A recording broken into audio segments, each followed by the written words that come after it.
minimal 20 orang, itu akan sedikit susah mungkin ya Pak untuk mencari anggotanya gitu Pak. Jadi koperasi itu nggak jadi terrealisasikan gitu Pak.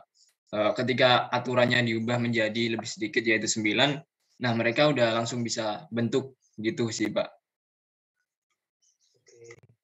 Terima kasih Haikal. Yang tidak setuju, Ius ya, Istitia Widya Prastiti. Iya Pak. Ya, silakan sampaikan ketidaksetujuan kamu. Ya Pak, kalau menurut saya kan saya tidak setuju karena mungkin kalau menurut saya semakin banyak anggotanya itu maka pekerjaan itu kayak pembagian tugasnya itu juga akan semakin efektif dan juga semakin ringan. Jadi kalau kayak semakin sedikit gitu tuh kayak kurang gitu Pak. Kayak kurang pas gitu ya? Ya kayak lebih berat dan bakal kayak kurang efektif gitu Pak. Oke. Ada Mufti. Mufti, silakan Mufti. Mufti Ardi Perwiradin. Sampaikan ketidaksetujuan kamu. Oke. Mikrofon kamu bermasalah, Mufti. Saya skip ya. Ternyata wajah saya gelap banget ya. Oke, ini setuju. Raffi Satya Irvanta. Kamu sama dengan Istitia atau ada pendapat lain? Pak, kalau saya sebenarnya setuju Pak, itu salah. Oke, setuju ya. Iya. Oke, setuju. Oke, kalau setuju kenapa setujunya? Kita ambil dua-dua ya, biar lebih fair. Kenapa setuju? Menurut saya lebih efektif dan efisien aja Pak dalam membentuk koperasi. Oke. Lebih efektif dan efisien. Oke. Satu orang yang tidak setuju adalah Firstania Putri Larasati. Silakan Firstania. Kalau dari saya, menurut pandangan saya hampir sama kayak punya Rara sih Pak, punya Istitia. Jadi kalau misalkan semakin banyak nanti yang pendirinya, itu menurut saya nanti pembagiannya bisa lebih rata gitu sih Pak. Jadi ada yang misal di bagian ini tuh udah ada orangnya sendiri buat mengurus gitu, dan mungkin orang-orang itu juga bisa jadi anggotanya gitu sih Pak, kalau menurut saya. Oke. Kalian udah pernah dapat cerita koperasi modern pertama di dunia belum? Sudah dapat belum ya dari materi sebelum-sebelumnya? Koperasi modern pertama di dunia yang kemudian prinsipnya itu digunakan sebagai prinsip koperasi di dunia. Namanya Rohdel. Udah pernah dengar belum ya? Oh, ada di kolom chat. Oh, belum? Oh, oke.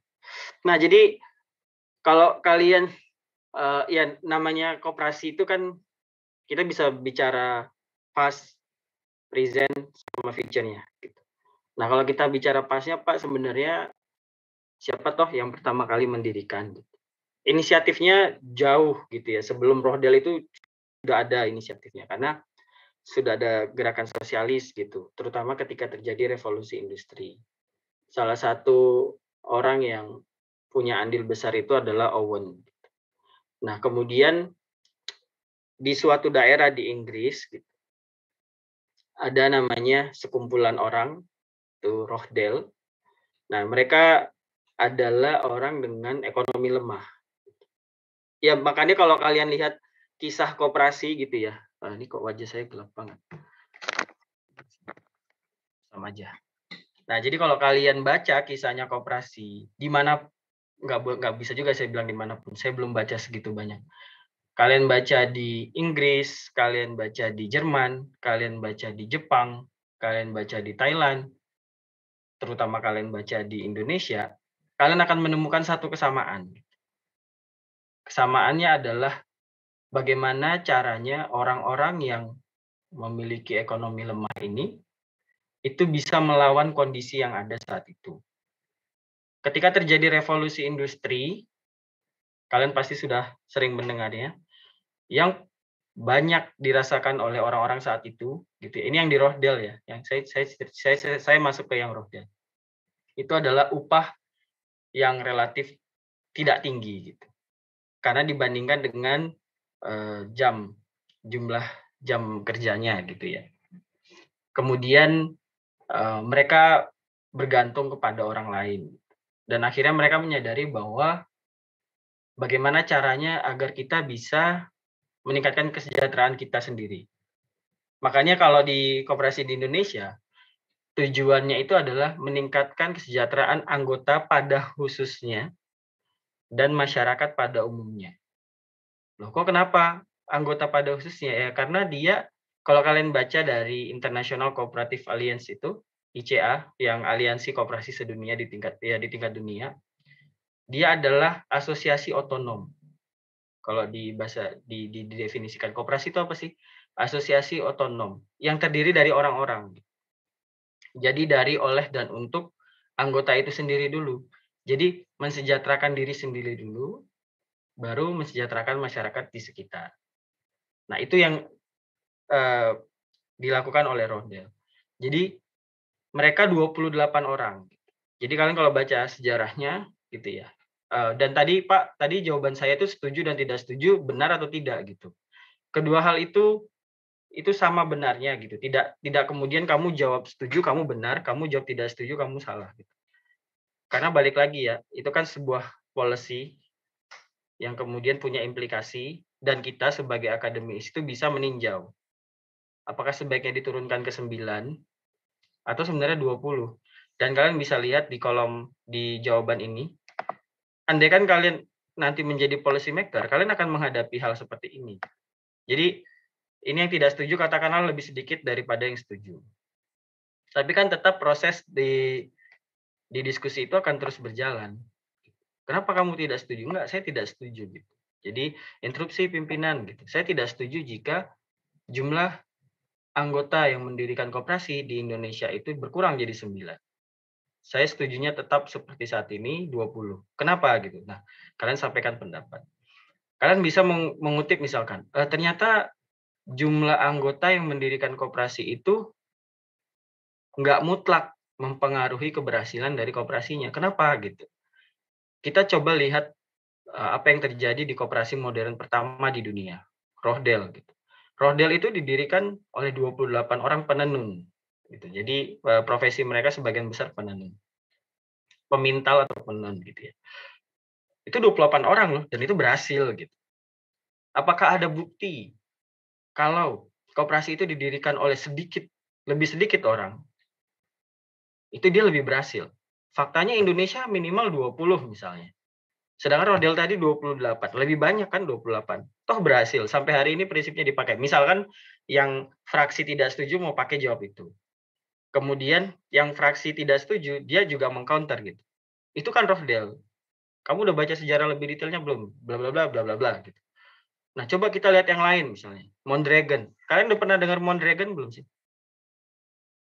Belum juga ya? Udah pernah dengar koperasi yang didirikan oleh mahasiswa belum? Namanya Mondragon. Ada yang mau jawab nggak? Udah atau belum? Oke, belum juga. Udah? Oke, belum. Oke. Nah, jadi koperasi mahasiswa misalnya, apakah didirikan juga 28? Misalkan, oh enggak, diinisiasi oleh lebih sedikit orang. Dan itu ternyata juga berhasil. Jadi, kedua hal ini bisa kalian diskusikan. Nah, saya lanjutkan yang Rohdel tadi. Nah, Rohdel ini ternyata dia menyadari bahwa kalau kita mau empowering ourselves gitu ya, jadi bagaimana meningkatkan kesejahteraan diri kita sendiri, ya kita harus buat aturan di dalam pendirian organisasi ini. Gitu. Jadi, kenapa kemudian mereka disebut koperasi modern pertama? Karena sebelumnya sudah ada, cuma yang berhasil ini gitu. Si Rohdel ini yang berhasil. Nah, prinsip mereka yang pertama adalah kejujuran. Kemudian tidak boleh ngutang. Nah, jadi kalau tidak boleh ngutang ini, ada yang bisa nebak nggak? Dia koperasinya jenisnya apa? Kalian boleh jawab di kolom chat. Salah satu prinsip di Rohdel saat itu adalah tidak boleh berhutang. Bayangkan kaum ekonomi lemah mendirikan suatu usaha, usahanya nggak boleh ngutang. Koperasi produksi, simpan pinjam, produksi. Ayo coba. Kenapa produksi? Kenapa koperasi produksi? Apakah koperasi produksi minjam? Coba kira-kira koperasi apa? Belum, produksi belum tepat, simpan pinjam belum tepat. Silakan. Ada yang mau kasih jawaban lagi? Kan ada koperasi produksi, simpan pinjam, yang ketiga, yang keempat. Nah, yang jawaban dari Adisti. Jadi mereka mendirikan koperasi konsumsi. Ya, berarti konsumsi. Mereka mendirikan itu untuk menyediakan gitu ya. Untuk menyediakan barang yang dibutuhkan oleh mereka sendiri. Jadi contohnya di sini kan ada Kopmasep gitu ya. Jadi Kopmasep itu andaikanlah Kopmasep itu ada Rohdel. Mahasiswa sosek ini dia mengidentifikasi dirinya dulu gitu. Kita ini butuh apa toh gitu. Di luaran sana kok seolah-olah ATK harganya mahal ya. Padahal kita tahu nggak segitu harganya. Padahal kita tahu harganya bisa lebih rendah. Ya sudah, kita menyediakan untuk diri kita sendiri. Jadi dia dari mana modalnya? Modalnya itu adalah dari iuran orang-orang tadi. Itu kenapa kalian mengetahui ada yang namanya simpanan pokok. Jadi modal pendirian awal itu ya berasal dari anggota-anggota tadi. Kemudian mereka berjualan. Kalau di kisahnya itu mereka berjualan di suatu lorong yang gelap dan sunyi.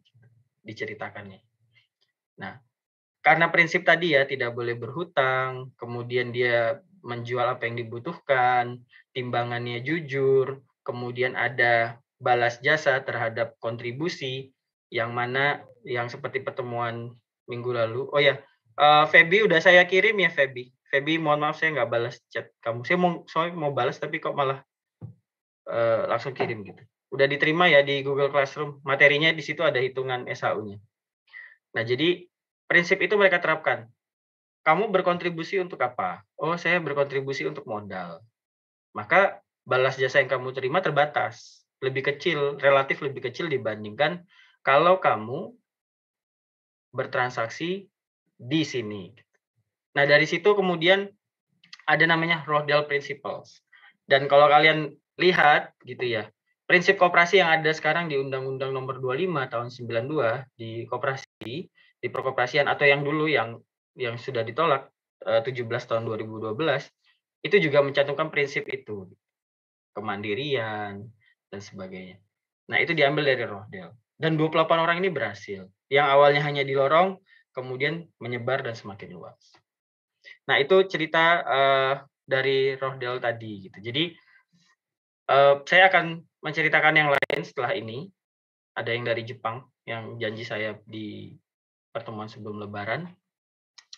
Kemudian kita masuk ke pertanyaan kedua, gitu ya. Menurut saya, jika seluruh anggota dapat hadir di rapat anggota tahunan, maka akan berdampak lebih besar positif terhadap pengembangan koperasi itu sendiri. Kita mulai dari yang paling pertama menjawab ya. Vita, kenapa kamu setuju, Vita? Baik, cek apakah suara saya masuk, Pak? Masuk. Jadi saya memilih semakin banyak anggota yang hadir di RAT itu dampaknya semakin positif bagi koperasi karena kita tahu bahwa RAT sendiri itu memegang peranan tertinggi di struktur organisasi koperasi. Kalau kemarin saya pernah ada wawancara dengan Kopma ONG itu juga RAT posisinya paling tinggi. Nah, semakin banyak anggota berarti kan semakin banyak pendapat dan suara sehingga dapat diambil kebijakan untuk menentukan langkah apa sih yang harus diambil koperasi supaya maju, seperti itu Pak dari saya. Oke. Kalau anggotanya 500 misalnya.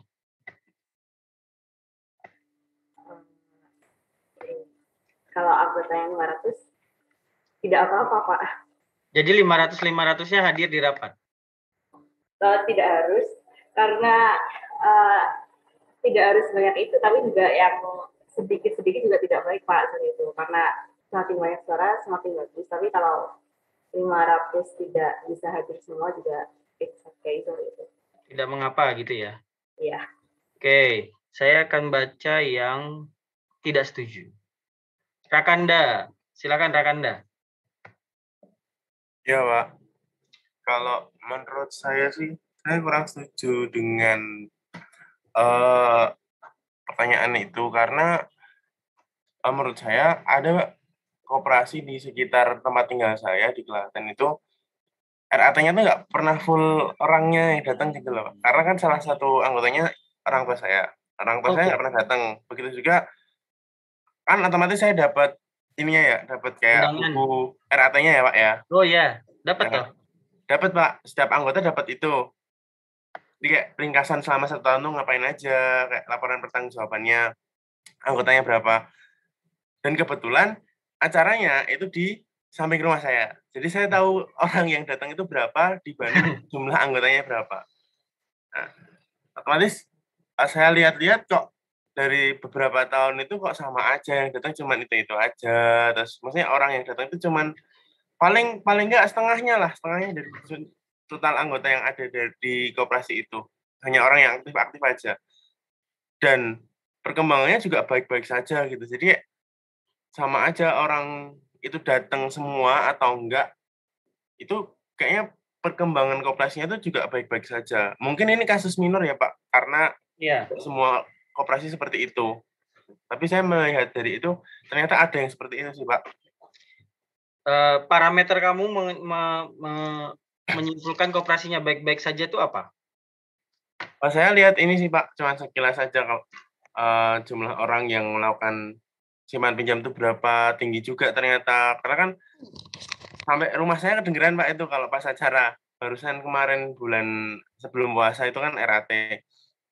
Tinggi juga, maksudnya orang yang melakukan pinjaman berapa, kemudian SHU yang dibagikan ke setiap orang itu berapa, itu lumayan tinggi sih Pak. Dan kamu dapat? Dapat, bukan saya sih, maksudnya orang tua saya sebagai anggota. Ya, siap.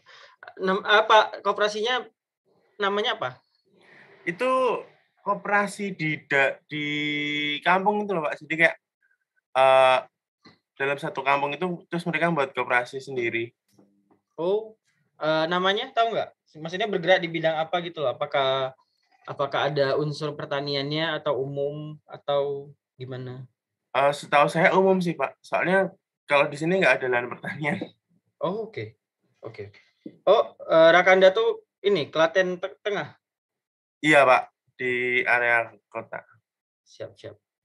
Oke, nah jadi kenapa saya menanyakan 2 hal ini ke kalian? Karena itu ya, beberapa minggu yang lalu kebetulan kami gitu dari fakultas bertemu dengan perangkat daerah gitu, berdiskusi mengenai pengembangan UMKM termasuk UMKM dan koperasi. Kemudian dia cerita bahwa beliau menyampaikan bahwa saat ini semenjak adanya Undang-Undang Cipta Kerja itu sudah di daerah-daerah gitu, termasuk di tingkat nasional, itu aturan untuk pendirian koperasi itu sudah berubah. Jadi itu yang mau disampaikan di kelas ini di awal. Kita akan masuk ke manajemen keuangan tentunya ya. Minggu depan manajemen sumber daya manusia. Nah, yang manajemen keuangan kan kemarin belum selesai. Kalau ada mau punya pertanyaan langsung aja. Saya mau share screen. Terima kasih jawaban-jawaban dari kalian.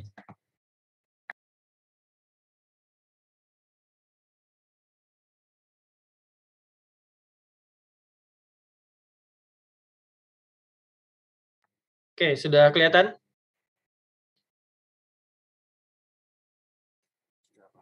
Sudah, Pak. Oke. Kalian setuju nggak dengan konsep tugas tapi debat? Setuju nggak?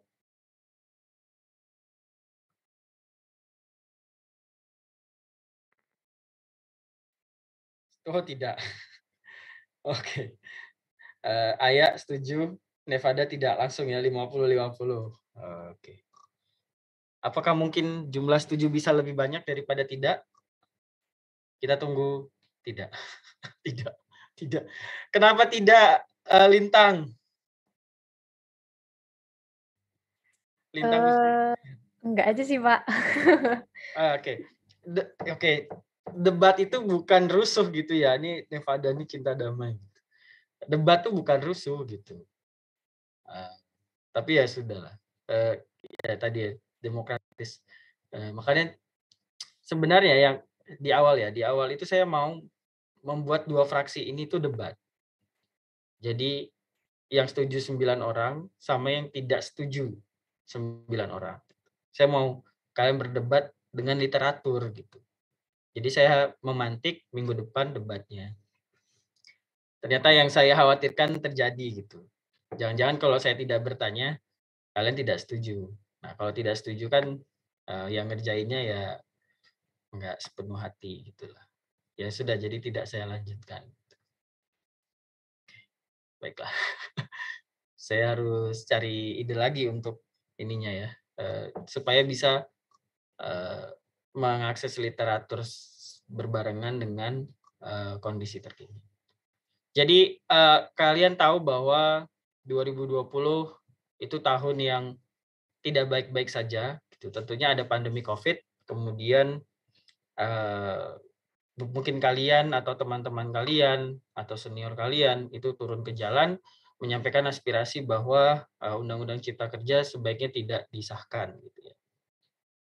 Dengan segala perjuangannya tetap pemerintah tentunya bersama DPR akhirnya mensahkan gitu undang-undang ini, Undang-Undang Nomor 11 Tahun 2020 Cipta Kerja.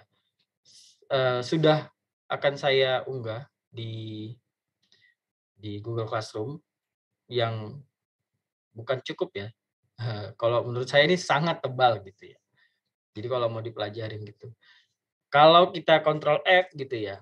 Kalau kita find, kita coba temukan ada berapa kali koperasi disebutkan di Undang-Undang Cipta Kerja dengan cara Ctrl V tentunya tidak dibuat satu-satu, itu ada 111 kali. Kita melihat gitu. Karena memang dia merujuk pada peraturan-peraturan, kemudian usaha mikro, kecil, menengah, dan koperasi itu seolah-olah udah menjadi satu gitu. Karena kementeriannya toh menjadi satu. Kemudian di pasal 86 Undang-Undang Nomor 11 Tahun 2020, nah, di sini ada diubah gitu. Jadi mana nih? Pennya. Jadi di dalam undang-undang itu untuk mendorong ini ya. Jadi untuk mendukung cipta kerja. Jadi kalian tahu untuk menarik investasi lebih banyak, kemudian untuk menciptakan pertumbuhan ekonomi yang lebih tinggi, untuk menurunkan tingkat pengangguran. Caranya bagaimana? Diterbitkanlah aturan ini sebagai dasar hukum yang dia pemerintah menyatakan bahwa undang-undang ini itu menghilangkan peraturan-peraturan yang menghambat investasi. Supaya kalau kalian pernah mendengar ease of doing business, Indonesia juga terangkat. Jadi kemudahan melakukan bisnis. Indonesia dikenal dengan negara yang administrasinya panjang. Baik dari segala lini lah ya. Kependudukan aja kita juga panjang. Makanya kadang orang juga heran gitu kan. Oh kok di daerah ini ngurusnya lama, di daerah ini cepat. Ada ketimpangan. Nah, kemudian diterbitkanlah undang-undang ini. Nah, untuk mendukungnya gitu. Nah, di sini ada pemberdayaan koperasi. Salah satunya adalah diubah dari pasal 6 dari 25 tahun 92 Undang-Undang Perkoperasian yang awalnya 20 menjadi 9. Ini yang tadi saya sampaikan ke kalian ya, dan kalian ada setuju dan tidak setuju. Nah, kemudian yang kedua adalah ini koperasi sekunder sama ya. Jadi koperasi sekunder itu yang sudah dijelaskan sebelumnya ada kalau di koperasi unit desa ya ada Puskut, Pusat KUD di tingkat provinsi, kemudian ada Ingkut di tingkat nasional, yang mana mereka belum terintegrasi unit usahanya. Lalu saya contohkan di pertemuan terakhir itu adalah Zeno, gitu, Federasi Koperasi Pertanian yang ada di Jepang, dan nanti akan ada materinya. Kemudian di pasal 22 itu, kalian bisa lihat di sini, kenapa kok ada pertanyaan semakin banyak yang hadir gitu ya. Nah, jadi sekarang sudah bisa daring atau luring. Nah, jadi aturan mengenai berapa banyak yang hadir di rapat anggota itu ada di AD atau ART. Di sini kan ada yang dari Kopmasep ya. Boleh cerita nggak kalian kalau RAT bagaimana aturan mainnya? Siapapun yang dari Kopmasep.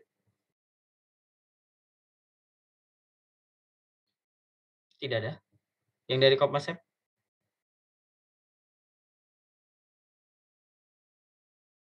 Azam ya? Azam apa? Azam Risma. Zam? Saya bukan Kopasnya, Pak. Oh, Dian berarti ya? Siapa sih? Dian Angga bukan sih? Angga? Dani, Pak. Oh, Dian Dani. Dan? Halo Dani. Mana Dani? Saya cek dulu di absen. Ada Risma nggak? Ada, Pak. Nah, silahkan kok malah diem-diem banget itu. Kalau Aturan mainnya gimana di Komasep? kalau dulu itu saya agak lupa sih Pak berapa minimalnya, tapi dari awal gitu udah ditentuin siapa yang bakal jadi apa kayak tim seat gitu-gitu Pak. Tapi untuk minimal berapa anggotanya saya kurang ingat Pak, udah lupa. Oke. Tim seat-nya siapa? Tim seat-nya pas saya jadi panitia itu Dani Pak. Oh ya siap. Terima kasih Risma. Dani lagi nyari headset. Ayo Dang. Saya ngecas sambil ngecas. Kita mau tahu berapa jumlah ketentuan untuk peserta RAT berapa di Komasep? Pak, saya juga agak lupa ya Pak, kalau nggak salah itu semuanya. Nek nggak 2/3 atau 3/4 nggih Pak dari anggotanya itu Pak. Ya 3/4. Cara menentukan 3/4-nya? Dari total anggota Pak. Oke, 3/4. Misalkan anggota kamu 40 gitu. 100 ya biar iya. mudah. Kemudian yang hadir 75 gitu. Oke, gitu nah, Pak. 75 itu siapa saja, gimana cara menentukannya? Oh, dilihat dari partisipannya Pak kalau kemarin itu Pak. Jadi yang tidak aktif tidak akan pernah diundang? Semua diundang Pak. Loh, kalau semua diundang ya 100 dong undangannya. Iya Pak, segitu Pak. Nggak jadi 3/4 dong? Oh itu nganu Pak, jumlah minimumnya Pak. Jumlah minimum. Iya quorumnya Pak kalau itu Pak. Kalau berarti semuanya kalau 100, diundang 100 Pak. Ya bisa hadir gitu ya? Iya Pak, semuanya diundang Pak. Oke.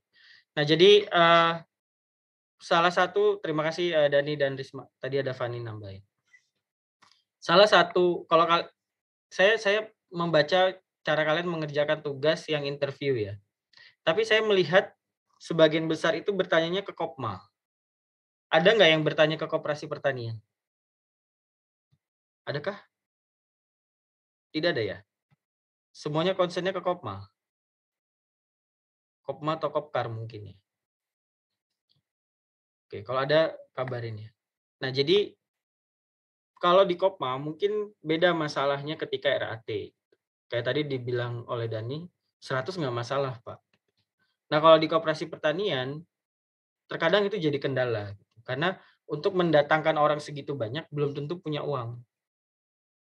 Kalau kalian baca di neraca itu ketahuan gitu. Oh, modal sendirinya tuh sisanya segini. Kalau dilaksanakan RAT, cukup nggak ya kalau mengundang sekian banyak? Apalagi memberikan misalnya door prize gitu ya. Nggak cukup. Jadi kadang kalau kita ngobrol dengan Bapak dan Ibu, mengapa tidak banyak yang diundang RAT? Karena keterbatasan tadi. Terutama misalkan mengundang orang lain, kemudian itu membayar biaya transport. Karena di dalam RAT, kalau di Koperasi Pertanian, di KUD, itu mereka akan mengundang salah satunya perwakilan dinas di tingkat kabupaten. Atau minimal camat atau yang mewakili. Nah, dan ada apresiasi untuk itu. Gitu. Nah, jadi dari kondisi itu kan kalian bisa tahu bahwa ada anggaran keuangan yang relatif minim. Gitu. Dan ini difasilitasi lewat peraturan ini, bisa daring dan luring. Nah, aturan ini diterbitkan akhir tahun 2020.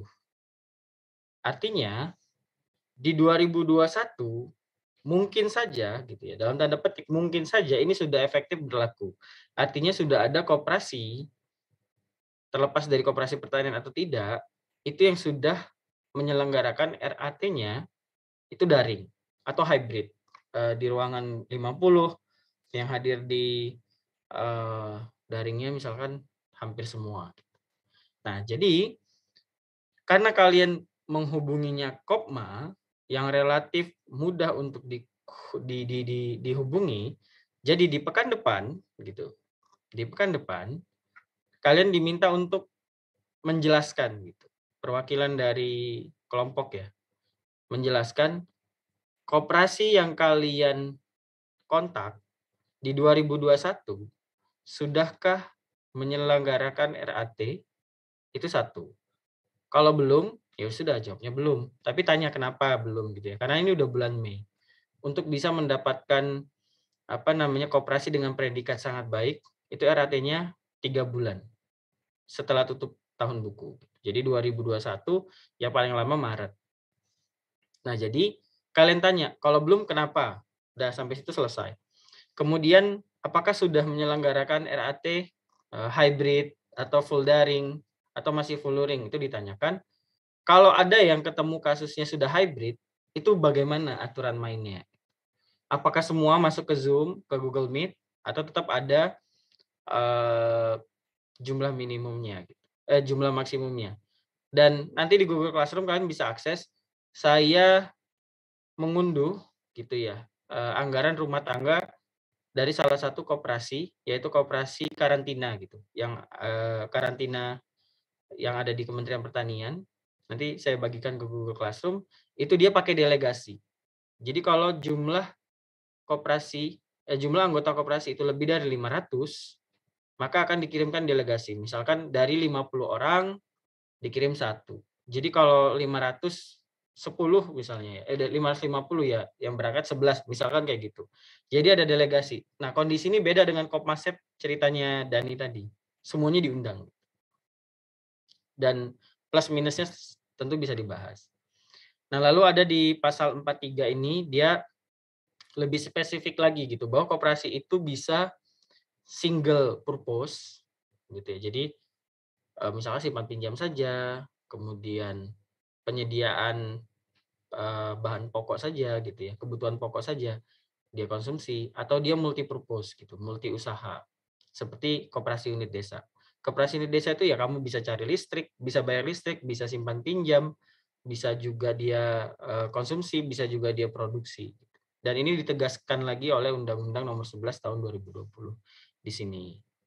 Nah, jadi kalau kalian bertanya gitu, apa dampak dari peraturan ini ke koperasi langsung? Saya akan mengambil contoh, mungkin udah pernah cerita juga, tapi karena itu real sekali. 17 tahun 2012 itu disarankan koperasi yang memiliki unit usaha simpan pinjam itu memisahkan unit usahanya dan mendirikan koperasi sendiri. Jadi KSP, koperasi simpan pinjam. Apa dampaknya? Ya karena kebetulan concern saya ada di Koperasi Pertanian termasuk KUD, kemudian wawancara dengan salah satu pengurus di KUD Tani Makmur. Dan mereka akhirnya di sepetak kantornya yang relatif luas itu mendirikan KSP. Kami akhirnya mendirikan koperasi simpan pinjam sendiri sesuai dengan amanat undang-undang. Dan tidak berapa lama kemudian itu di judicial review di Mahkamah Konstitusi dan digagalkan. Akhirnya kembali ke 2592 bahwa koperasi itu ya boleh serba usaha. Ya yang sudah mendirikan KSP ya sudah. Tapi ini juga digugat oleh salah satu aktivis gitu ya. Nama beliau adalah Pak Suroto. Aktivis perkoperasian. Harus diganti, pemerintah harus ganti rugi karena udah banyak yang mendirikan koperasi simpan pinjam karena kebijakan itu. Tapi saya tidak mengikuti apakah gugatan itu berhasil dilayangkan atau hanya sampai pada tahap penyampaian ide. Gitu. Jadi apakah tugasnya sudah jelas, adik-adik mahasiswa sekalian? Kalian berkomunikasi lagi dengan pengurus dan menanyakan yang poin 3 ini. Apakah sudah jelas? Oke, kita tunggu mungkin 10 detik. Kalau tidak ada tanggapan di kolom chat, berarti sudah jelas. Oke, sudah. Izin konfirmasi, Pak. Yap, Lu. Jadi kami itu disuruh untuk mencari apakah RAT dari masing-masing koperasi yang kemarin kami wawancara itu sudah dilakukan atau belum. Kalau belum, apa alasannya? Kalau sudah, bagaimana sistemnya? Apakah online, offline, atau hybrid? Begitu bukan, Mbak? Betul. Tapi bahasanya tidak disuruh ya. Oke. Diminta. Gimana? Tugas, Pak, tugas. Iya, bukan gini. Kalian diminta untuk belajar langsung gitu. Diminta untuk belajar langsung dengan praktisi. Gitu. Tadi menambahkan yang dari yang ditangkap oleh Lulu, yang kedua adalah begini, apakah sudah mengetahui bahwa ada aturan baru mengenai pelaksanaan RAT? Kalian bisa, kan nanti ini saya kirim ya ke kalian, Omnibus Law nih, gitu ya, yang Cipta Kerja ini di Google Classroom.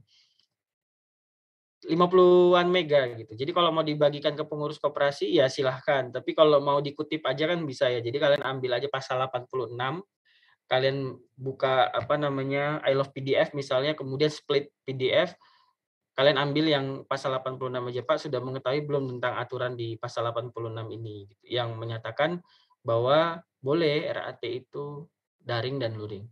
Nah, kita mau tahu seberapa jauh diseminasi undang-undang ini gitu. Karena seharusnya dinas itu udah memberitahu. Begitu loh. Baik, Pak. Terima kasih. Sip. Oke, terima kasih.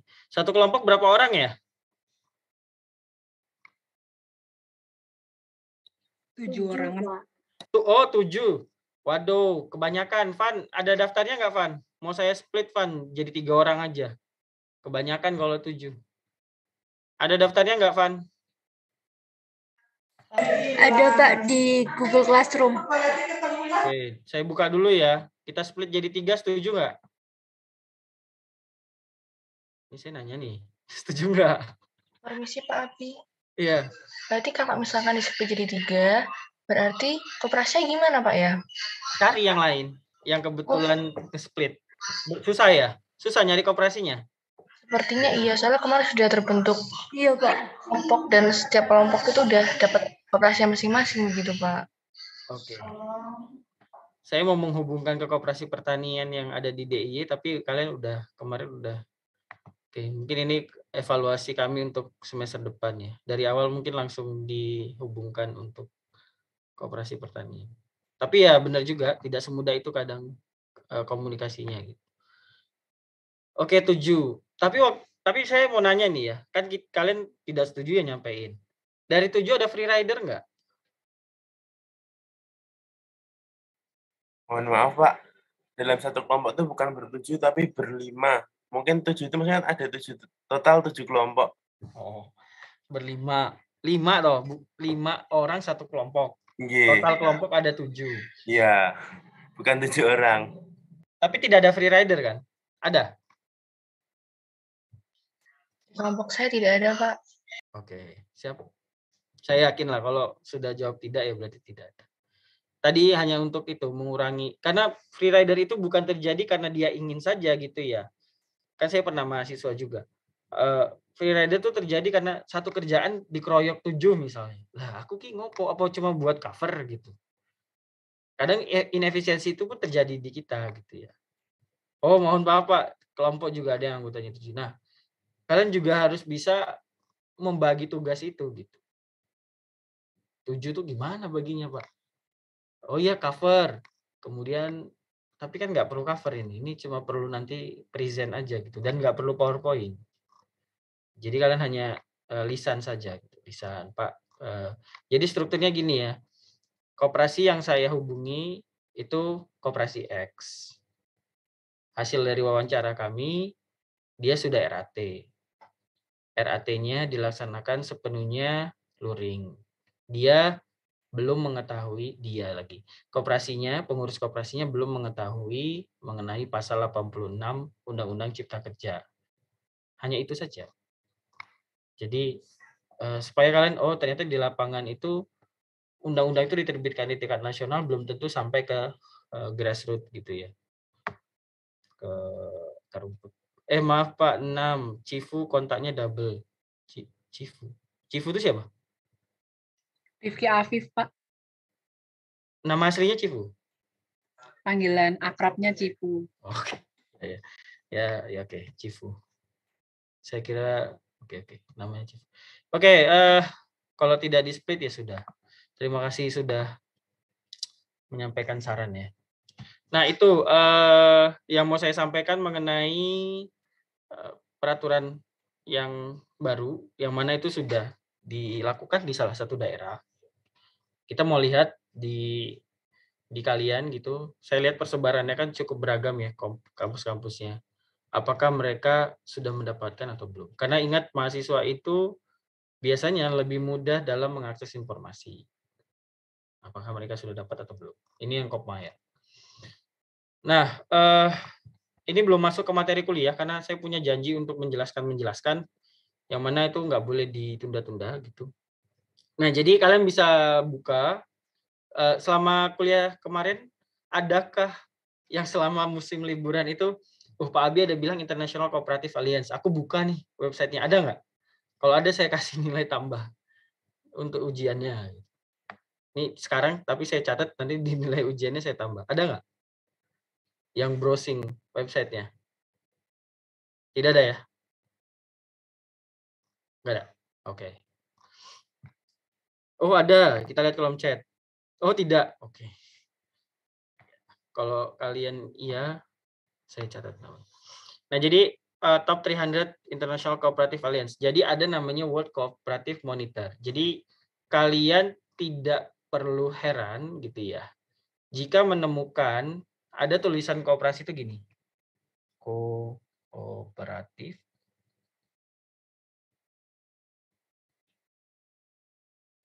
Kemudian yang satu lagi gini.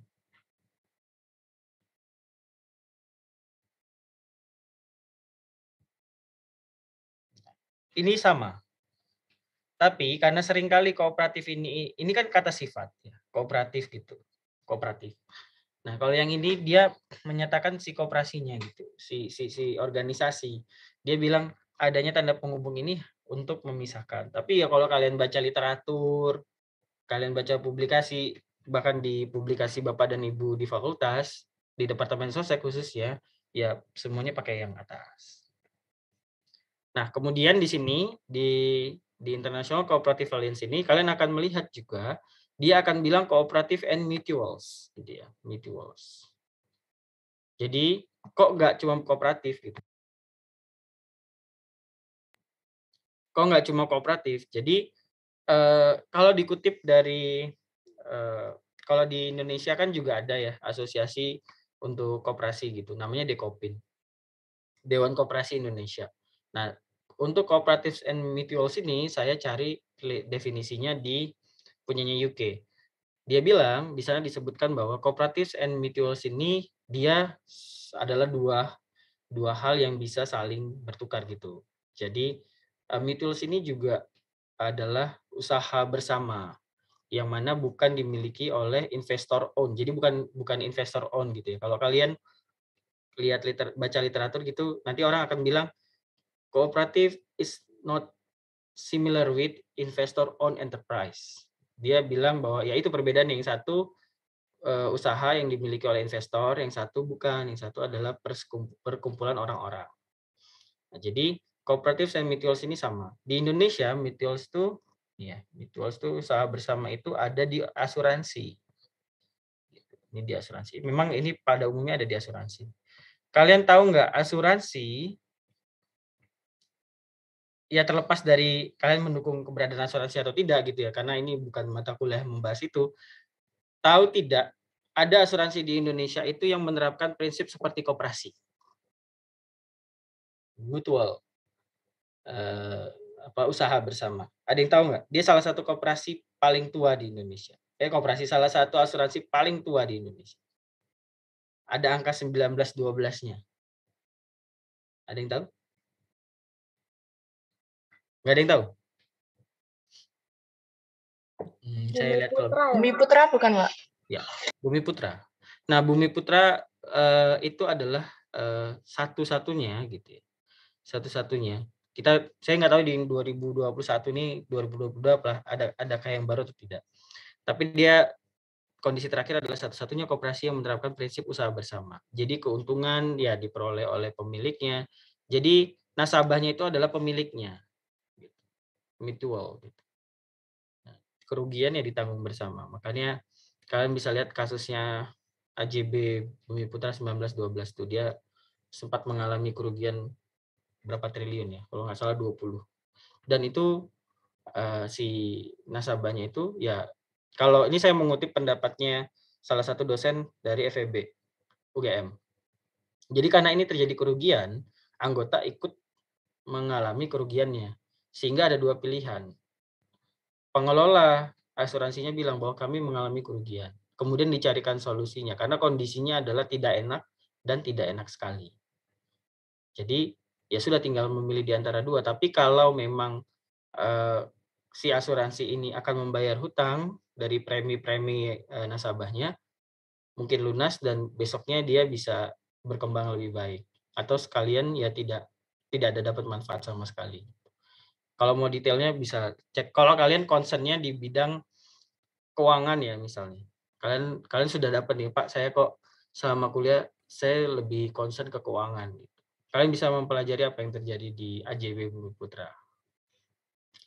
Nah, jadi balik lagi ke International Cooperative Alliance. Jadi kalau kalian cek cooperatives and mutuals, mutuals ini pada umumnya adalah asuransi. Dan di dunia, jadi kalau kalian cek World Cooperative Monitor, dia ada 2021. Itu ya. Itu ICA nerbitin 2021 dan isinya adalah bagaimana sih dampak COVID terhadap koperasi di dunia. Bagaimana sih kontribusi koperasi terhadap perekonomian di dunia. Adakah penurunan atau stagnan atau justru dia lebih baik dari kondisi sebelumnya. Tapi kalau yang bagian peringkat 300 dunia itu dia ambil basis datanya dari 2019. Jadi kalau kalian cek 2019 World Cooperative Monitor WCM 2019 dan 2021 itu sama gitu. Dan kalian akan melihat bahwa dari total 300 ini asuransi paling banyak. Nah, asuransi ini itu nyangkutnya ke sini ya, ke mutual ini. Kemudian ada pertanian, kemudian ada wholesale and retail, kemudian ada banking and financial services, kemudian industry and utilities, dan health, education, and social care. Nah, ini urutannya. Jadi dari sini kalian bisa lihat bahwa, oh pertanian tuh besar ya. Nah, karena kalau balik lagi ke sejarah, kalian udah dapat pembangunan pertanian ya, bahwa seluruh negara, hampir seluruh negara, kecuali negara yang didirikan dari reklamasi misalnya ya, reklamasi, kemudian dia bangun sebuah kawasan, dia langsung masuk ke industri dan jasa misalnya.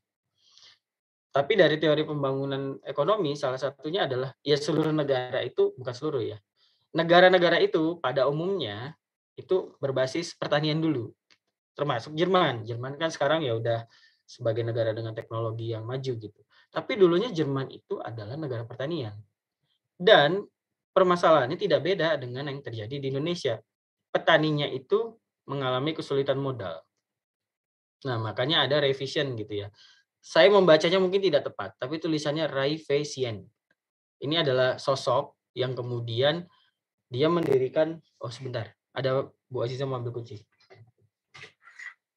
Iya, maaf ya batin. Sehat? Nah, jadi ada tadi ya, revision itu dia mencetuskan konsep untuk mendirikan suatu lembaga untuk membantu para petani. Tapi di bidang kredit, itu juga terjadi di Indonesia. Kalau kalian lihat sejarah koperasi di Indonesia pertama gitu ya, Arya Wiryatmaja gitu, Raden Arya Wiryatmaja gitu yang ada di Indonesia, di Pulau Jawa ke barat gitu.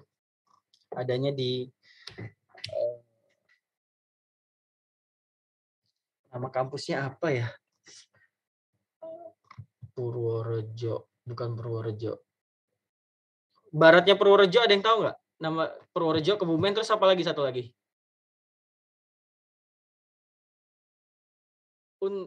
Ada yang tahu nggak ya? Baratnya Kebumen. Kan Purwokerto mungkin, Mbak. Purwokerto. Kalau Purworejo kamu ya Haikal ya? Kamu situ nggak sih? Iya, Pak. Oh ya, ya. Oke, nah itu di Purwokerto gitu. Di Purwokerto, makanya di sana itu ada ininya lah, ada sejarah yang bukan tertinggal, yang udah bertahan di sana bahwa pencetusan ide itu ada di sana gitu. Karena dulu dibantu oleh orang Belanda. Gitu. Jadi ada orang Belanda yang dalam tanda petik baik gitu membantu. Kan kita dulu bahasanya pribumi gitu. Nah di sana dibantu dan sama gitu tentang saving and loan juga. Jadi simpan dan pinjam. Rata-rata itu dimulai dari simpan dan pinjam. Kalau kalian baca sejarah koperasi di Jepang juga sama. Jadi bagaimana membantu perekonomian. Makanya yang ada di Rohdel ini yang dia special case, kasus spesial gitu ya. Dia mulainya dari konsumsi.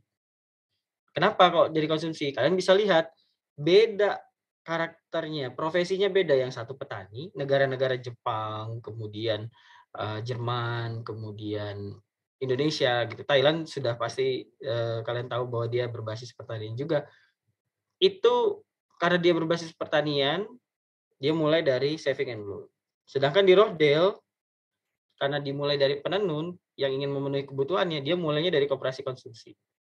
Nah, jadi bisa saja kalian, jika di daerah kalian itu menemukan fakta, oh banyak Bapak Ibu petani, tapi bukan membutuhkan saving and loan, gitu, bukan membutuhkan simpan pinjam, tapi lebih butuh bagaimana mengakses input. Gitu. Oh, kalian bisa mendirikan koperasi yang dibutuhkan. Jangan nggak semata-mata, oh kok petani itu butuhnya modal. Padahal modalnya udah ada. Tapi yang seringkali dialami kesulitannya adalah bagaimana bisa mendapatkan pupuk itu tepat waktu sehingga ketika dibutuhkan itu ada. Nah, berarti kan dengan mendirikan koperasi, daya tawarnya makin kuat, dia punya bargaining power untuk ngomong ke yang misalkan pemerintah daerah, loh kok pupuknya bisa nggak dapat. Beda dengan individu. Jadi ada perbedaan pendirian gitu ya. Nah, di sini kalian bisa lihat dari gini ya pengumpulan data ini 4575 gitu ya. Itu paling banyak ada di Amerika. Ini negara-negara yang sering dibilang liberal gitu ya. Ya memang kurang lebih begitulah. Pokoknya liberalisasi adalah hal utama untuk mendorong pertumbuhan ekonomi gitu. Nah, kira-kira Indonesia ada di benua yang mana? Ada yang tahu? Di antara 4 ini, Indonesia ada di mana? Di sini. Ada yang bisa jawab ini loh. Ini 1152.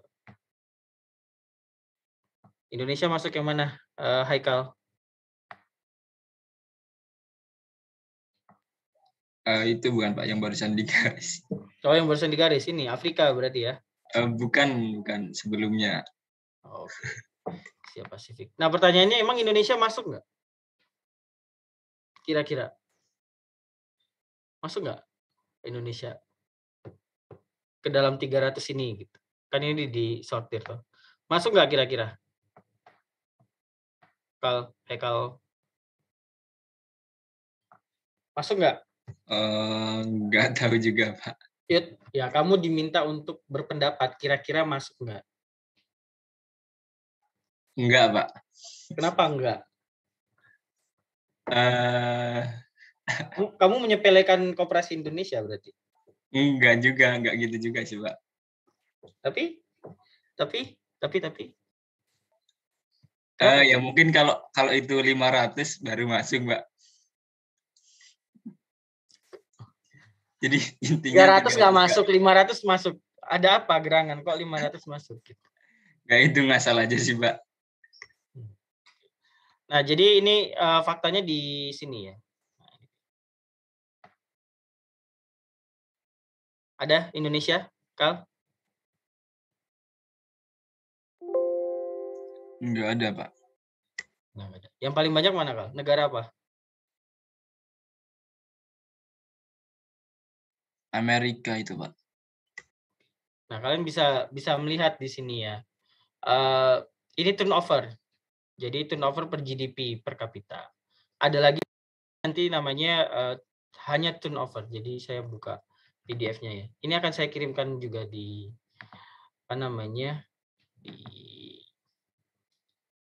di Google Classroom. Ini kita buka.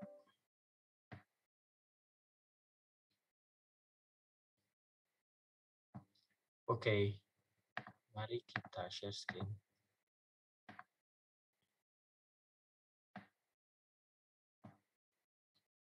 Sudah terlihat? Kal? Udah kelihatan belum, Kal? Sudah, Pak. Nah, ini kalau jadi untuk semuanya, jadi ada turnover per GDP per kapita ya, tentu turnovernya dibagi dengan GDP ya. per kapitanya. Kemudian ini yang ada turnover-nya gitu ya. Jadi turnover tuh kalau di bahasa Indonesia ini ya volume usaha omset gitu. Dan kontribusi koperasi terhadap PDB, PDRB itu dilihat dari omsetnya. Jadi kalian totalin di misalnya kalian hasilnya Purworejo ya, di Kabupaten Purworejo berapa sih omset koperasi di tahun 2020 misalnya 1 triliun. 1 triliun berapa sih PDRB dari Kabupaten Purworejo? Oh, misalnya 10 triliun. Ya berarti kontribusinya besar ya. Perputaran uang yang ada di koperasi ternyata 10% menyumbang ke PDRB-nya. Dan itu besar, itu besar. Nah, di sini tidak ada tidak ada Indonesia ya, Malaysia 1, kemudian ada Jepang 26. Nah, kemudian Jepang kemarin saya udah bilang ada Zeno gitu ya. Ini saya balik lagi ke materinya 817 tapi ya. Apa-apa biar nyambung. Dan ini adalah yang saya sebutkan ke kalian bahwa dia masuk sebagai peringkat pertama. Lupa ini bukan peringkat pertama Pak gitu. Ini peringkat 5 iya, tapi kalian bisa lihat peringkat 1 sampai 4-nya itu tidak ada yang agriculture and food industries. Iya, 1 sampai 4. Nah, begitu masuk agriculture and food industries langsung ditempati oleh National Federation of Agricultural Cooperatives Associations atau ZENO gitu. Nah, ZENO ini seperti apa gitu? Kalau kalian bertanya Pak nanti FTE ini apa ya Pak? Headcount tuh kalau bilangnya kepala gitu kok nggak pas ya. Jadi menghitung jumlah orangnya berapa gitu headcount gitu ya. Jadi kayak di ruangan ini ada 55 lah misalnya mahasiswanya. Tapi kalau FTE ini jam kerja. Jadi misalkan 1 HKO 8 jam. Berapa HKO ya? Misalnya. Ada jam ekuivalennya gitu, full time equivalent gitu ya. Jadi disetarakan dengan full time tadi.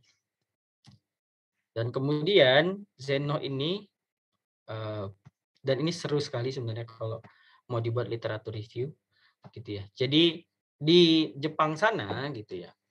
Kalau kalian sering mendengar harga beras di sana relatif mahal. Ya karena kalau dari paper yang nanti saya bagikan ke kalian itu ada di Google Classroom nanti itu 90% dari supply chain untuk beras itu dipegang oleh koperasi pertanian. Nah, jadi di sini ada Japan Agricultural Group gitu ya. Dan ini adalah kalian bisa lihat di websitenya Zeno. Zeno ini bukan koperasi primer. Bukan. Dia adalah federasi koperasi yang membantu koperasi primernya untuk memasarkan. Jadi kalian bisa lihat di ini di tingkatannya ada municipal level, prefecture level, sama national level. Kalau di Indonesia itu kan ada nasional, ada provinsi, ada kabupaten. Nah, ini mungkin ya kalian yang sudah mendalami Jepang nanti bisa koreksi saya. Jadi ada tingkat nasional, prefecture, nanti di bawah prefecture itu ada kota. Tapi di Jepang itu kota juga dibagi lagi gitu, berdasarkan populasinya. Jadi ada kota dengan yang populasinya katakanlah lebih dari 500.000 atau yang di bawah 500.000 tapi tidak lebih sedikit dari 300.000. Itu ada tingkatan-tingkatannya. Kemudian ada city, ada town, kemudian ada villages gitu. Jadi di municipal level itu ada 3 hal itu. Nah, jadi mereka Japan Agricultural itu dimulai dari koperasi primernya, kemudian mereka punya federasi. Jadi kalau di Indonesia ya punya KUD atau koperasi pertanian, kemudian ada pusat koperasi pertanian di tingkat provinsi, kemudian ada induk koperasi pertanian di tingkat nasional. Nah, sayangnya di kita nggak jalan. Nah, kalau di Jepang ya jalan karena livestock production bisnisnya yang dikelola oleh Zeno ini, kalau kalian pernah nonton di Metro TV gitu ya, dia ada acara sendiri khusus untuk mempromosikan Jepang. Zeno ini sudah berjualan di Beverly Hills gitu. Dia jual steak. Gitu. Ya steaknya tentu nggak murah gitu ya. Artinya dia udah masuk pasar premium. Dan dia memang si Zeno-nya ini ya. Jadi kalian bisa lihat ada beberapa, ada Japan Agriculture Zenchu, saya mungkin salah dalam menyebutkannya. Ini adalah untuk membantu gitu. kaitannya dengan agricultural policy issues dan public relations. Sedangkan marketing and supply bisnisnya dipegang oleh Zeno. Nanti kredit bisnisnya itu dipegang oleh ini. Nah, karena saya belum fase gitu ya, di Norin Cukin gitu. Kemudian yang lain-lainnya ada. Nah, mutual insurance bisnis tadi yang seperti diceritakan mutual itu ada di sini. Ini ya. Dan Zeno sekarang sudah mengelola kurang lebih 7 bisnis ini. Inilah yang membuat dia, kalau kalian lihat kan World Cooperative Monitor itu sudah tahun 2021 itu udah 10 ya, udah ke-10. Kalau kalian lihat periode awal sampai periode ke-10 ini Zeno ini konsisten ada di peringkat atas. Dan kalau ada yang bertanya loh, koperasi pertanian apa bisa meningkatkan kesejahteraan ya? Kita bisa ambil ya namanya kita kalau belajar kan pasti dari role model gitu ya. Nah, kita bisa ambil ternyata pengembangan di Jepang itu bisa gitu. Lalu apa yang terjadi di Indonesia kok sejak dahulu hingga hari ini belum ke arah sana? Ya itu kenapa ada studi-studi, kenapa ada kolaborasi-kolaborasi untuk merumuskan hal itu. Namun salah satu paper yang mungkin kalian bisa baca itu paper dari Prof. Masyuri yang menyatakan bahwa salah satunya adalah aturan hukum. Di mana tahun 98 kemudian terjadi pembebasan, semua orang boleh mendirikan koperasi. Ya jadi koperasi yang sudah ada justru akhirnya jadi terlalu banyak dan orang karena bisa mengakses bantuan dari koperasi dan harus mendirikan koperasi bahkan akhirnya orang hanya mendirikan untuk ya sudah saya membutuhkan organisasi ini untuk mengakses bantuan.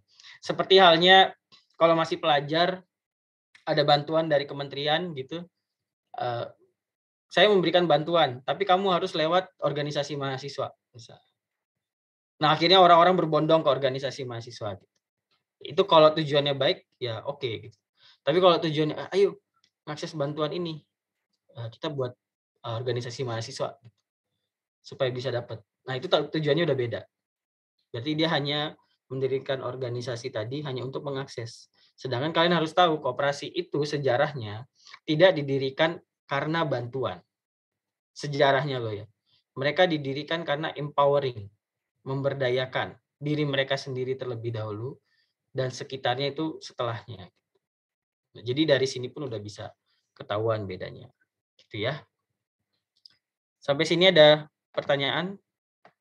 Kita selesai 26 menit lagi. Oke, saya udah kasih semua. Ada yang bisa ngingetin saya materi manajemen keuangan terakhir sampai mana?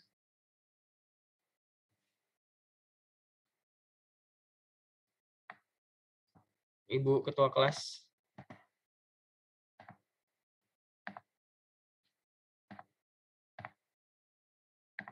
Kemudian, halo Van. Oh, Van udah cabut ya. Kemudian di sini ada Fredericus. Pekan lalu masuk tidak Fredericus? Tidak, Pak. Ada kendala? Iya, sinyalnya kurang bagus. Kalau sekarang sinyalnya bagus? Udah bagus, Pak. Kemarin di luar kota soalnya. Oke, siap. Siapa ya yang saya panggil? Untuk mengingatkan. Nurul Oktaviana. Minta tolong saya diingatkan, Nurul. Baik, Pak. Sebentar ya, Pak. Oke.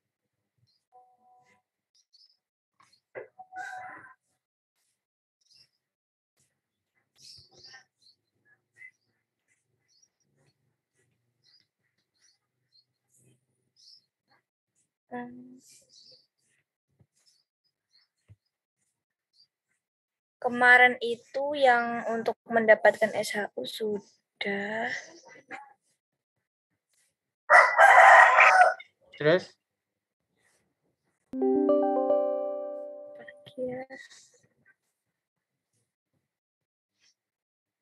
Sampai mana kemarin?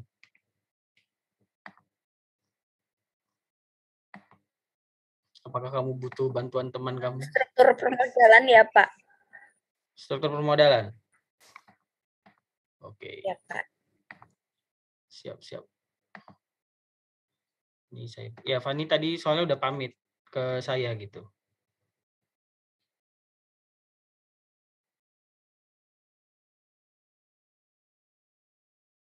Sebentar ya. Oke.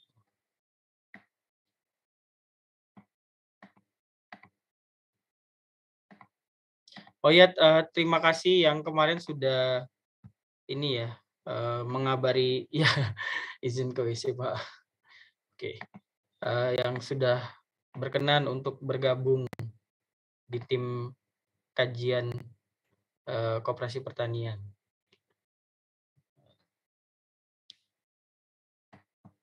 Bagi yang lain kalau ada yang tertarik, apalagi koperasi mau dijadiin topik skripsi. Kalian semester berapa ya? Skripsi itu semester ini atau masih setahun lagi? Semester 7, Pak, skripsinya. Kalian semester berapa? 5 kan ya? 6. Oh, 6. Oke. Berarti mungkin beberapa di antara kalian, apa toh skripsi nanti wae gitu. Tapi bagi yang sudah punya sudah punya estimasi, udah punya perkiraan misalkan mau tentang koperasi, tentu saya akan dengan senang hati gitu ya, meskipun saya bukan dosen pembimbingnya, untuk bertukar ide, barangkali bisa sampai publikasi bareng juga. Oke. Ini udah ya, maksudnya PPT-nya udah kelihatan ya? Sudah, Pak. Oke. Kemarin sampai sini. Nah ini yang ngitung SAU udah. Kalau kalian menemukan fakta lain bisa dikabarin Pak. Saya di Kopmasep nggak gini cara ngitungnya. Salah nih hitungannya Pak Abi nih. Kami punya hitungan yang lebih modern. Nggak perlu diketik gitu. Kami pakai ini Pak, sintaks, kemudian langsung muncul semua nama kontribusinya. Wah itu kalau punya informasi seperti itu bisa dibagikan gitu ya. Kan dosennya tidak se-update mahasiswanya.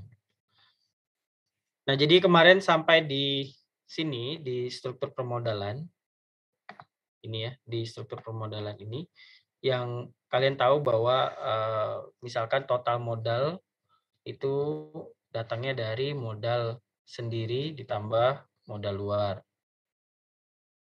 gitu ya. Modal sendiri ini salah satunya dari simpanan pokok plus simpanan wajib.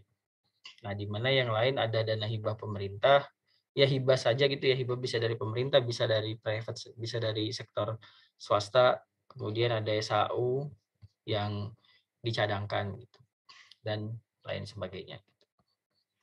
Ini adanya kalau kalian lihat di laporan keuangan, itu di neraca, dia akan ada di kanan bawah, di sini.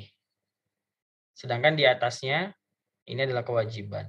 Yang pekan lalu sudah ada yang jawab, simpanan sukarela itu masuknya kewajiban, karena sewaktu itu bisa ditarik. Sedangkan simpanan pokok, simpanan wajib nggak bisa. Dia hanya bisa ditarik ketika yang bersangkutan itu keluar. Nah, kemudian di sini ada tingkat likuiditas, dan ini juga pekan lalu sudah ada yang menjawab bahwa ada QR, kemudian CAR,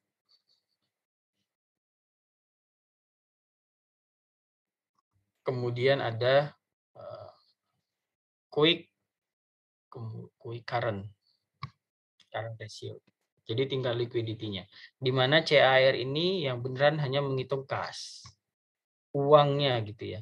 Sedangkan sebentar, kebuka yang lain karena nah, karena dia tidak menghitung kalau quick ratio cepat gitu ya. Dia menghilangkan persediaan. Tapi kalau CAR ini yang benar-benar uang. Nah, yang mana kalau kalian tahu uang banyak di bank juga bukan suatu hal yang baik, berarti dia nggak bisa mengelola uangnya. Atau kalau kalian concern yang di bagian keuangan tadi, apakah di 2020-2021 misalnya CAR-nya membaik misalnya, berarti para pelaku koperasi ini dia menempatkan uangnya dulu di bank sebagai bentuk dari kehati-hatian dalam mengelola organisasi.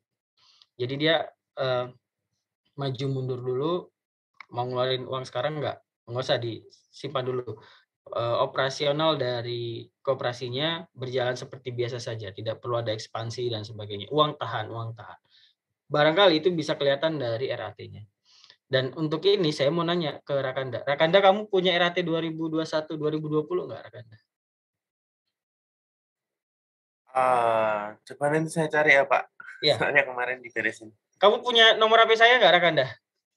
Ada, Pak. Oke. Kalau ada boleh itu ya. Kalau ada, saya minta tolong fotoin di bagian raca ya. Yang 2020-2021 sama 2019. Mau lihat ada perubahan di chart-nya nggak? Iya, Pak, siap. Semoga ada gitu, karena perilaku dari pengelola koperasi itu tercermin di neraca. Kok bisa tercermin gitu? Kalau pengurusnya dalam tanda petik ya kesulitan dalam mengakses pendanaan, jadi modal sendirinya itu relatif stagnan gitu, atau bahkan berkurang, artinya anggotanya keluar, gitu. Maka sudah tertebak gitu. Dia akan didorong oleh kewajiban. Jadi dia bisa menerima pinjaman, kemudian dia justru datang ke bank gitu ya. Dia punya usaha koperasinya punya usaha simpan pinjam, tapi modal untuk meminjamkan ke orang-orang itu datangnya dari hutang di bank.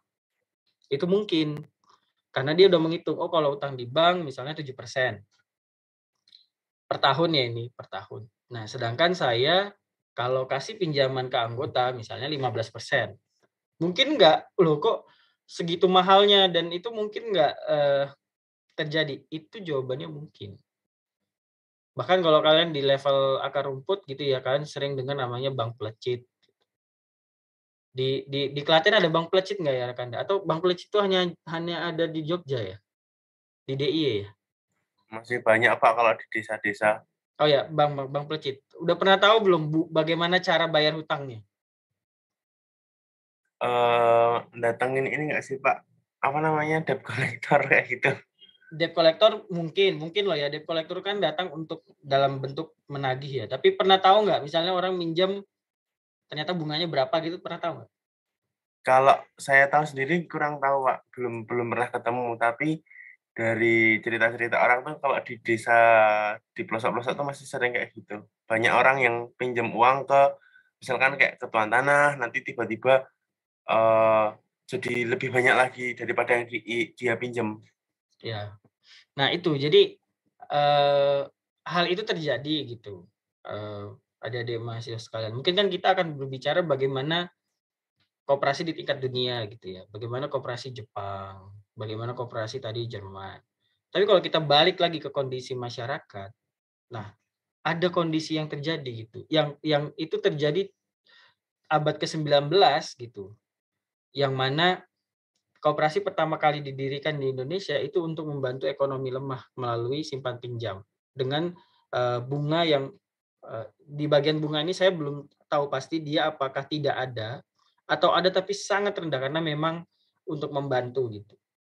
Nah, masalahnya sampai hari ini masih terjadi gitu. Nah, kalau di sana ada koperasi, kalau mereka kemudian tahu ya bahwa kita bisa nih meningkatkan kesejahteraan kita sendiri gitu.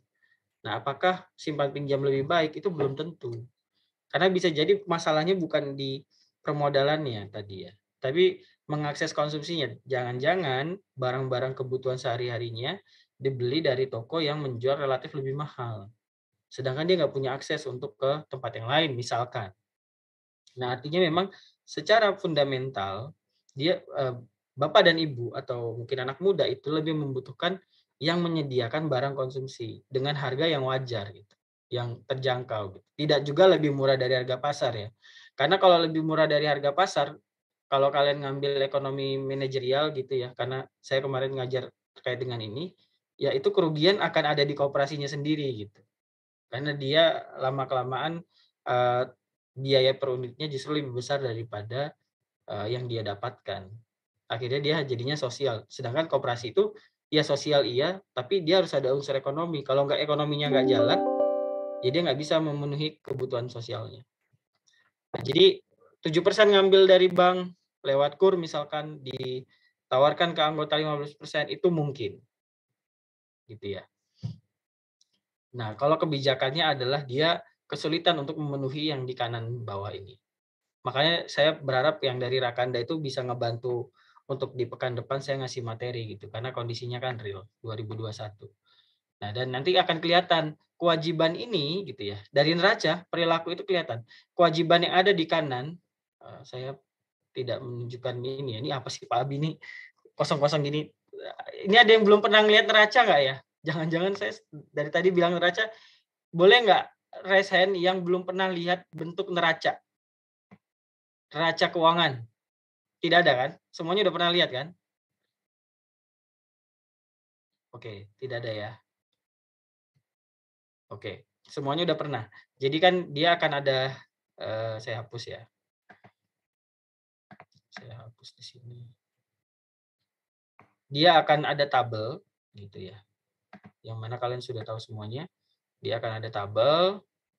Dan biasanya 2 tahun Rakanda. Makanya saya tadi tanya, misalkan punya tahun buku 2020, biasanya di dalamnya itu akan ada 2021. 2019. Jadi gini dia. Jadi 2 tahun. Split gini ya. Maaf nih. Nah, begini. Nah, ini misalkan aset. Ini misalnya ini aktiva, ini pasiva, ya. Nah, kemudian ini adalah tahun 2000. Misalnya ini T. Ini T kurang 1. Nah, biasanya ada 2 tahun biasanya. Makanya nanti lihat yang Rakanda ya. Sama juga dengan pasiva, dia akan ada T dan T kurang 1 gitu ya. T kemudian T kurang 1. Nah, kita bisa melihat kewajibannya misalkan nambah ya, dari T1 ke T nambah kewajibannya. Kita lihat di asetnya. Dia dijadiin apa toh gitu. Jangan-jangan justru dijadiin aset tetap. Gitu. Kalau dijadiin aset tetap, oh berarti dia malah justru beli kendaraan operasional gitu. Lah gimana kendaraan operasional sedangkan SAU-nya aja masih kecil misalkan. Dari mana taunya? Ya balik lagi, lihat dari neraca kanan bawah. Oh, berarti ini pengurusnya ya hanya mengurusi diri sendiri. Tapi kalau kemudian kewajibannya nambah karena ternyata di sini ada piutang gitu ya. Piutangnya naik gitu, jadi dia minjam, piutangnya naik. Oh, berarti dia mengeluarkan pinjaman lebih besar lagi dan itu bersumber dari kewajibannya dia. Gitu. Jadi dia ngutang untuk memberikan pinjaman. Atau jangan-jangan persediaan. Kalau dia koperasi konsumsi, oh persediaannya naik. Kewajibannya nggak naik gitu. Oh, ini bagus. Artinya barang dia beli lebih banyak barang itu ada di toko, kemudian datangnya dari modal sendiri. Misalkan ternyata dia berprestasi, dia dapat hibah dari pemerintah, maka di sini akan ada di kanan bawah nambah sejumlah sekian. Nah, neraca ini, 1 lembar ini itu bisa membantu banyak hal. Sama kalau kalian, kita contohkan misalkan bermain saham gitu ya. Orang kan bukan menyuruh ya, orang merekomendasikan kalian pelajari dulu financial statement-nya. Gitu. Jadi kamu mau beli sebuah perusahaan ini sehat nggak keuangannya? Jangan-jangan keuangannya nggak sehat tapi udah dipom-pom gitu bahasanya ya, udah dipom-pom, kamu jadi FOMO, kamu beli. Pas kamu beli, kemudian kamu rugi, kemudian kamu teriak gitu. Wah, saya dibohongi gitu. Tapi ketika kamu untung, kamu nggak teriak. Nah, misalkan kayak gitu. Padahal udah dikasih tahu dari awal, pelajari financial statement-nya. Karena disinilah semuanya terjadi gitu. Ini sebenarnya sehat nggak? Liabilitasnya bagaimana, likuiditasnya bagaimana. Nah, kemudian persentase pelunasasi panen wajib nanti di belakang. Kemudian ini hutang jangka pendek terhadap aset. Nah, ini jangka pendek itu adalah hutang yang harus dibayar kurang dari 1 tahun, kurang sama dengan 1 tahun terhadap asetnya. Kalau ternyata ininya semakin besar, ininya tuh maksudnya total hutang jangka pendek ya. Kalau di neraca dia ada di pasiva lancar. Kalau ternyata rasio ini semakin besar, itu artinya ada hutang yang jatuh tempo, dan itu relatif berbahaya. Dan kalau di dalam rapat anggota tahunan, seharusnya ini menjadi concern. Jadi misalkan, kalau Kopmasep mungkin tidak ya, buat apa Kopmasep hutang gitu ya. Kan Kopmasep belum sampai ke sana gitu. Maksudnya, Pak kami buat apa hutang, kan belum ada ekspansi, belum ada perluasan bisnis. Jadi kami 0 hutangnya. Tapi kemudian Kopmasep mau mendirikan toko gitu untuk bersaing dengan misalnya Indomaret. Kami mau menyediakan kebutuhan mahasiswa, Pak. Mahasiswa itu kan konsumsinya tinggi, mau buat toko. Kemudian dia mengajukan pinjaman dan harus dibayar kurang dari 1 tahun. Dan itu berbahaya sebenarnya. Kalau dalam kasus ini ya. Karena apa?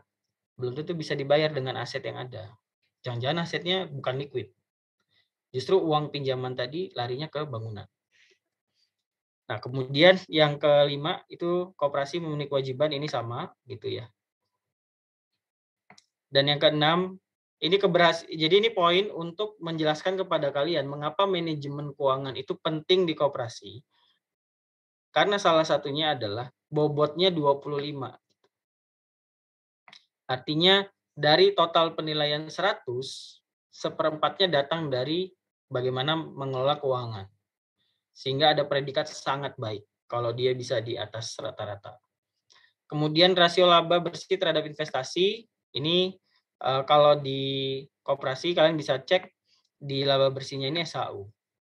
Nah, SHU itu ada yang dia setelah pajak. Nah, ini yang kalau yang nanti akan concern ke mau yang after tax atau before tax gitu ya. Nah, kalau kalian melakukan kajian di koperasi atau di yang lainnya, kalian harus pakai angka yang sama.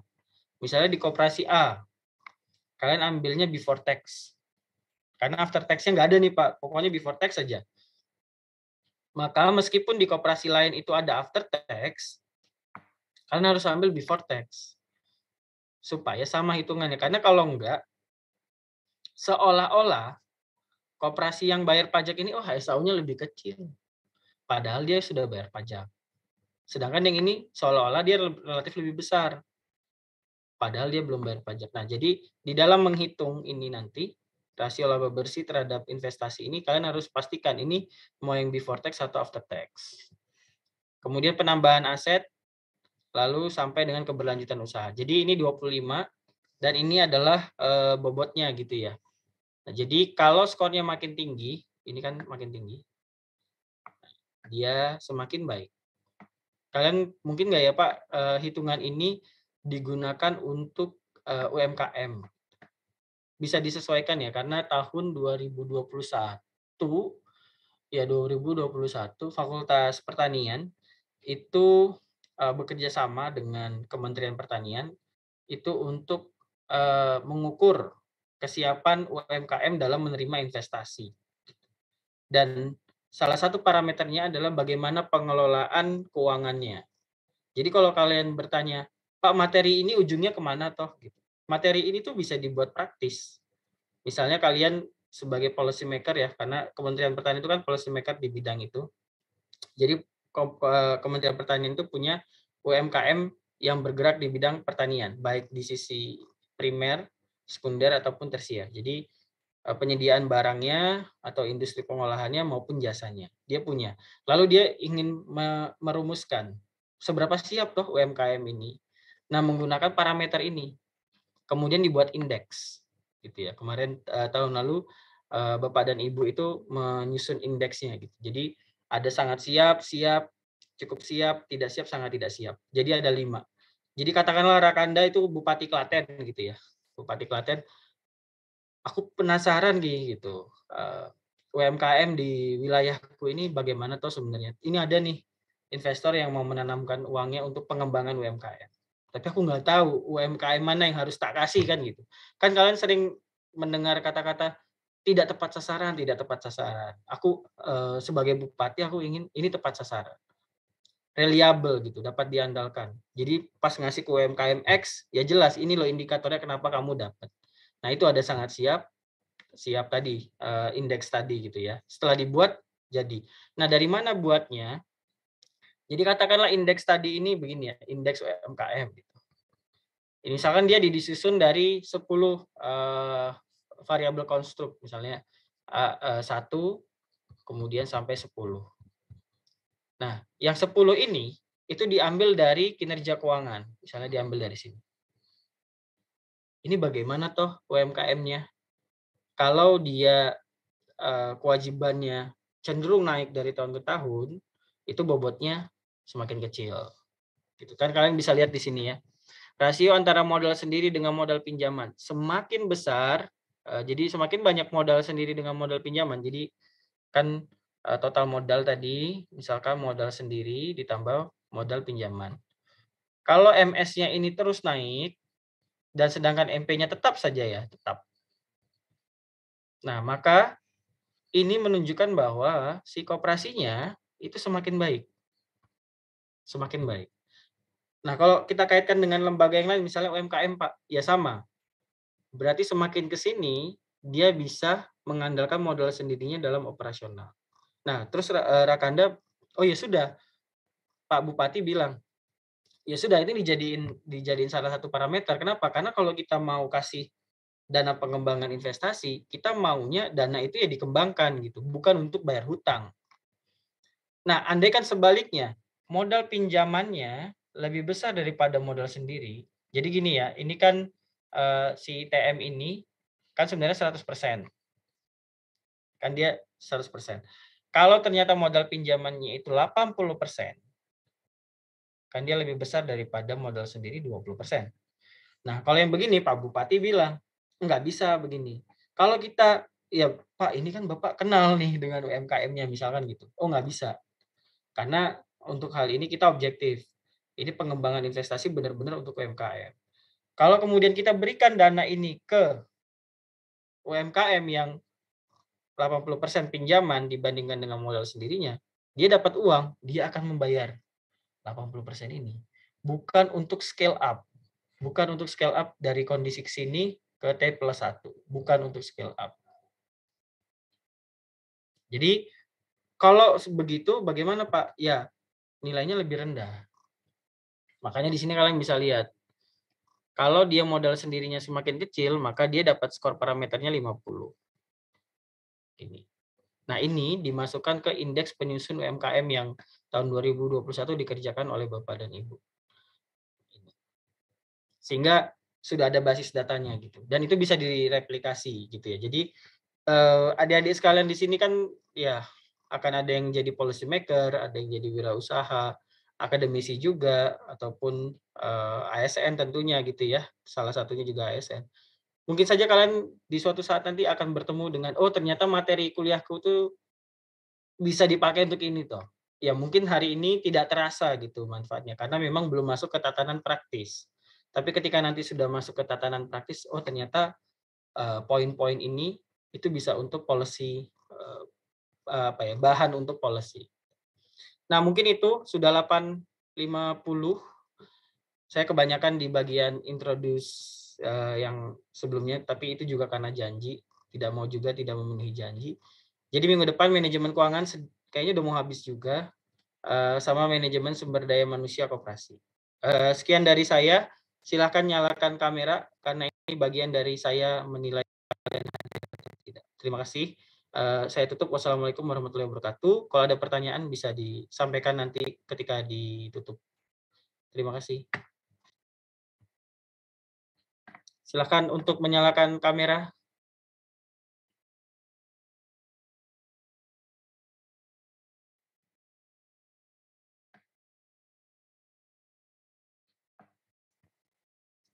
Saya yang akan menyalakan ini. Wow. Oh, saya kira tadi yang namanya Rizky virtual background-nya rame banget. Ternyata virtual background tuh. Ya, Nur Amalia, jangan kelihatan awannya ya. Adisti dan kawan-kawan, kalian belum masuk ke kampus? Sudah, Pak. Oh, oke.